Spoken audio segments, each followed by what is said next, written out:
Morning dear students and respected parents.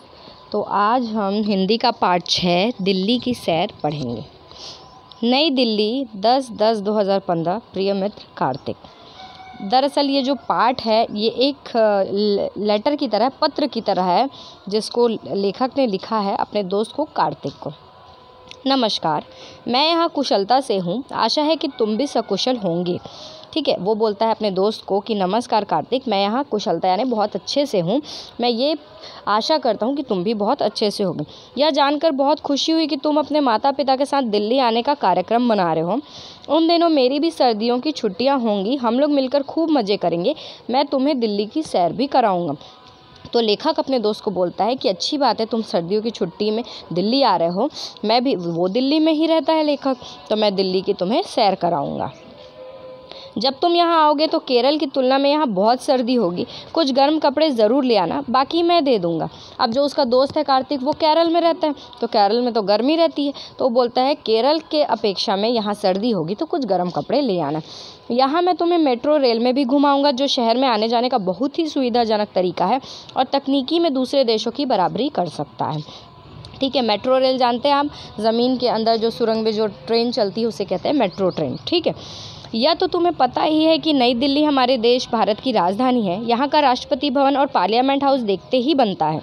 इनकी इमारतें भव्य और बहुत सुंदर है, जो अंग्रेज अपने शासनकाल में ही बनवा गए थे। ठीक है, अब दिल्ली हमारे देश की राजधानी है। यहाँ राष्ट्रपति भवन और पार्लियामेंट हाउस है, जो अंग्रेज़ों के समय से बना हुआ है। तुम्हें यह भी मालूम है कि अंग्रेज़ों से पहले भारत पर मुग़लों ने शासन किया था, इसलिए हम मुग़लों की बनाई कुछ इमारतें हमारे इतिहास की याद दिलाती हैं। अब दिल्ली में मुग़लों द्वारा बनाई गई भी कुछ चीज़ें हैं, ठीक है, इमारतें हैं जो मुग़लों की याद दिलाती है। इनमें प्रसिद्ध कुतुब मीनार और लाल किला है। लाल किले में शाम के समय रोशनी और ध्वनि से एक खास कार्यक्रम दिखाया जाता है। उसका प्रभाव इतना बढ़िया होता है कि लगता है हम ऐतिहासिक घटनाओं को सामने देख रहे हैं। वहाँ हम लोग अवश्य जाएंगे। ठीक है, इतिहास ही नहीं, आधुनिकता का भी संगम है दिल्ली।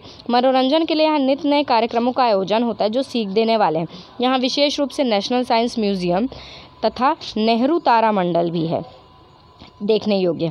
इनमें क्या क्या है अगर मैं बता दूं तो तुम्हारे देखने का मज़ा चला जाएगा, इसलिए यहाँ कर खुद देखना। अपने माता पिता को मेरा नमस्ते कहना। रानी दीदी को उनकी परीक्षाओं के लिए मेरी शुभकामनाएं देना।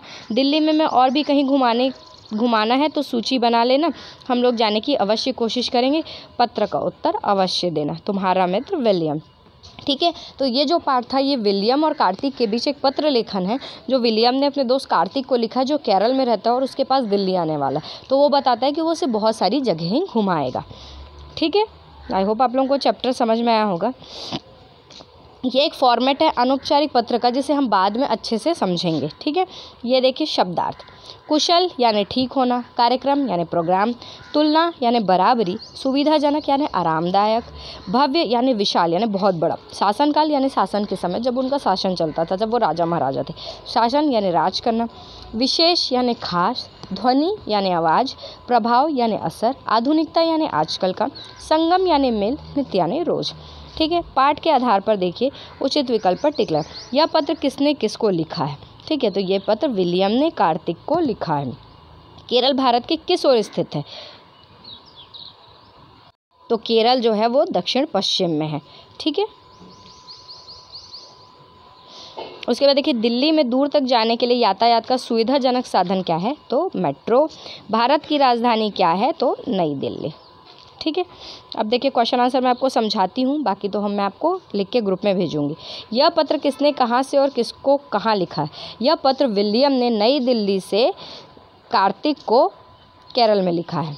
विलियम ने मेट्रो रेल के बारे में क्या बताया? विलियम ने मेट्रो रेल के बारे में यह बताया कि ये कहीं दूर तक जाने के लिए सबसे सुविधाजनक चीज़ है। विलियम ने कार्तिक को दिल्ली की किन किन प्रसिद्ध इमारतों के बारे में बताया? तो लाल किला के बारे में बताया, कुतुब मीनार के बारे में बताया, पार्लियामेंट हाउस के बारे में बताया और राष्ट्रपति भवन के बारे में बताया। रोशनी और ध्वनि के बारे में विलियम ने क्या बताया? रोशनी और ध्वनि के बारे में विलियम ने यह बताया कि लाल किला में शाम को समय रोशनी और ध्वनि का कार्यक्रम होता है। विलियम ने दिल्ली के बारे में और क्या बताया? विलियम ने दिल्ली के बारे में बताया कि यहाँ मेट्रो ट्रेनें हैं। ठीक है, यहाँ मुग़ल जब राज करते थे तो उस समय बनाई गई इमारतें हैं। ठीक है, यहाँ और भी बहुत प्लानिटेरियम वगैरह और भी अच्छी अच्छी जगह हैं। ठीक है, अब देखिए उचित शब्द के विकल्प को चिन्ह लगाई। तो ऐतिहासिक, तो ऐतिहासिक नहीं होता, ये ऐतिहासिक होता है, ठीक है। उसके बाद राष्ट्रपति भवन कहाँ है, तो नई दिल्ली। आधुनिकता शब्द का सही अर्थ क्या है, आधुनिकता शब्द का सही अर्थ है आज के समय का। आई होप आप लोगों को चैप्टर समझ में आया होगा। कोई डाउट होगा तो आप क्लियर कर सकते हैं।